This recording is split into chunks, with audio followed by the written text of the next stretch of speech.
when we first met. Yeah, right, I know. Oh, no, I don't think you can do that. No? Sorry. You go behind me, because I go in front of me, because we're waiting here.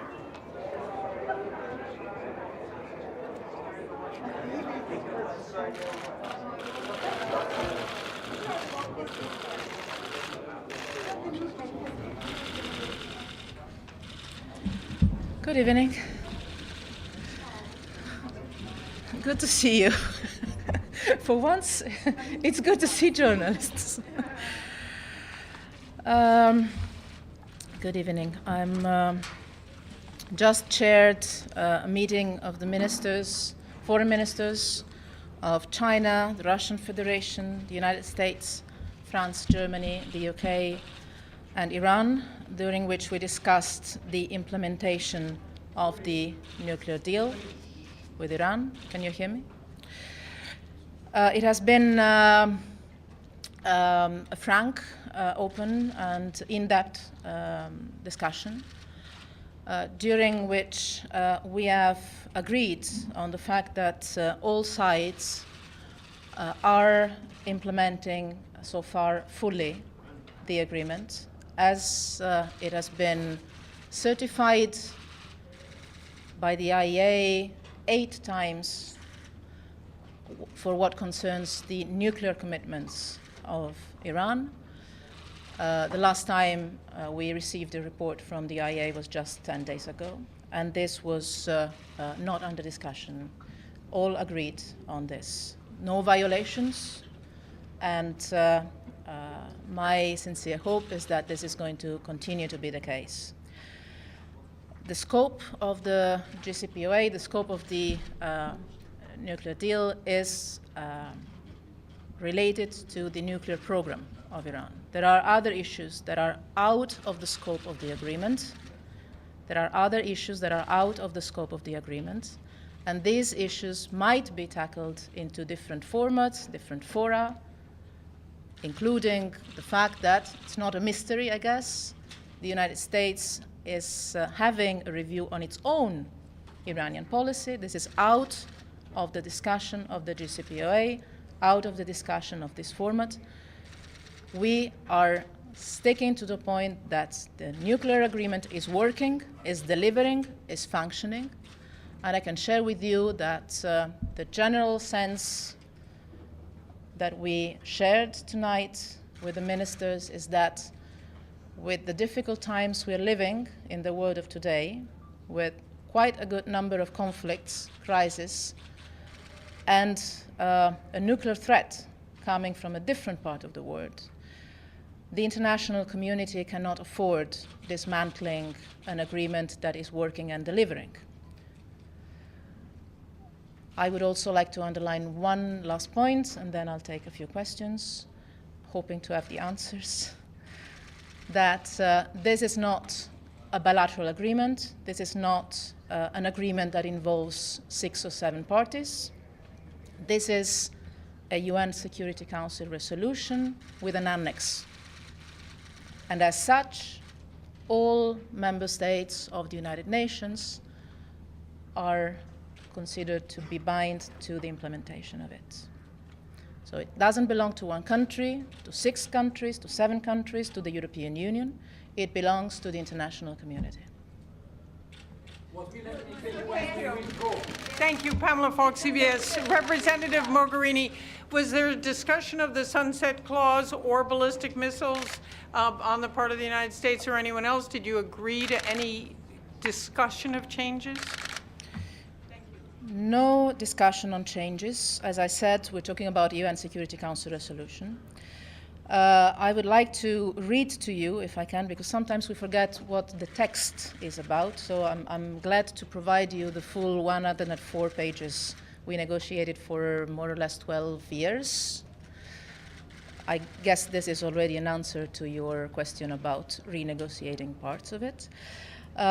Point 3 of the preamble, so the very beginning of the agreement says, Iran reaffirms that under no circumstances will Iran ever seek, develop, or acquire any nuclear weapons. There are some provisions in the agreement that have a temporary duration. There are other provisions that have no temporary limits that are forever. And there is, in any case, the commitment of Iran as a member of the Non-Proliferation Treaty that stays. And I think that point 3 of this very beginning of the agreement speaks for itself. You said that there were issues. You said that there were issues that were not within the scope of this agreement. How will these issues be discussed? In what format? And is there any room, in your view, to reopen the JCPOA to discuss some of these other issues of concern? And if not, why not?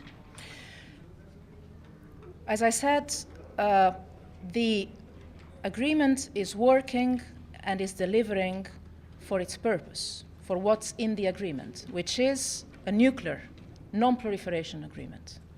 And let me underline one thing that must be self-evident to all in the world, I think. In this moment, having a nuclear non-proliferation agreement that is delivering is quite a strategic instrument in the hands of the international community. It's not a irrelevant part of global security.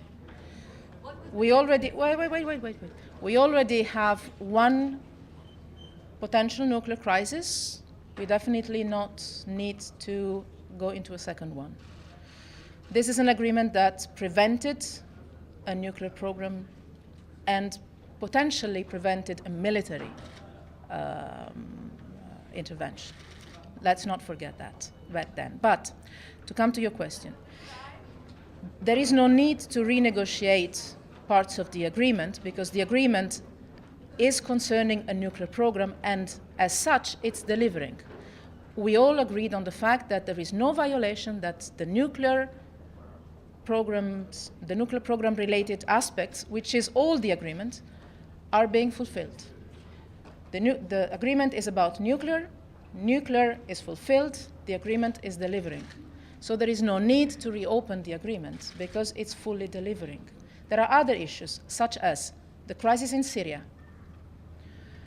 the crisis in Yemen, other different issues that are geopolitical, strategic, bilateral issues.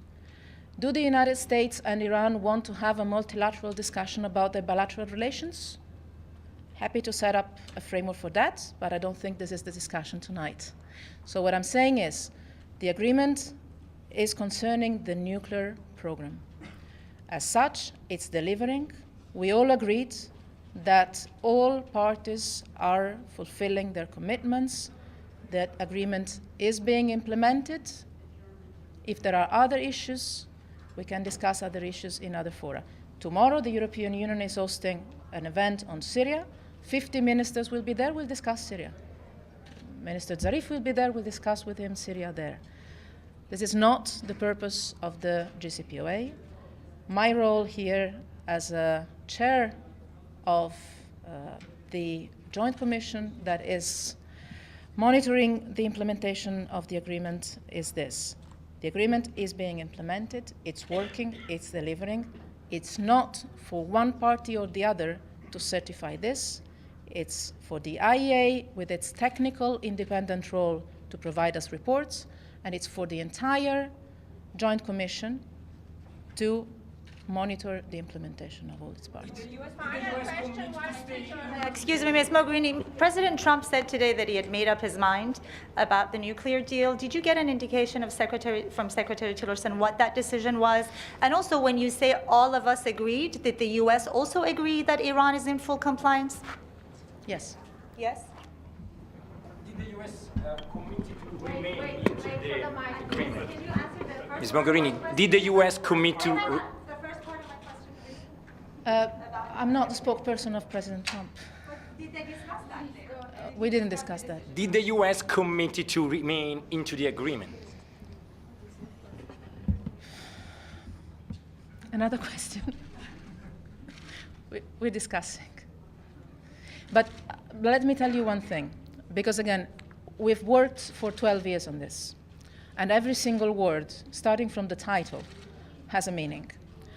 And in this, you will find a part on the dispute resolution mechanism.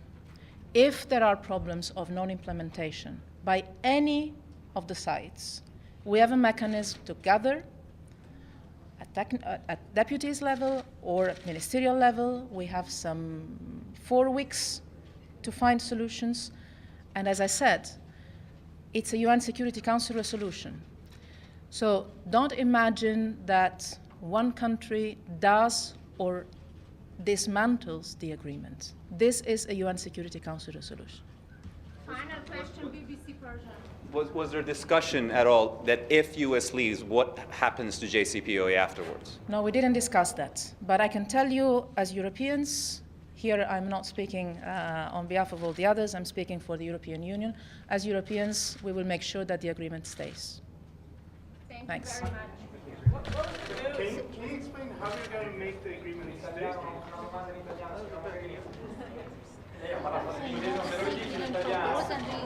What about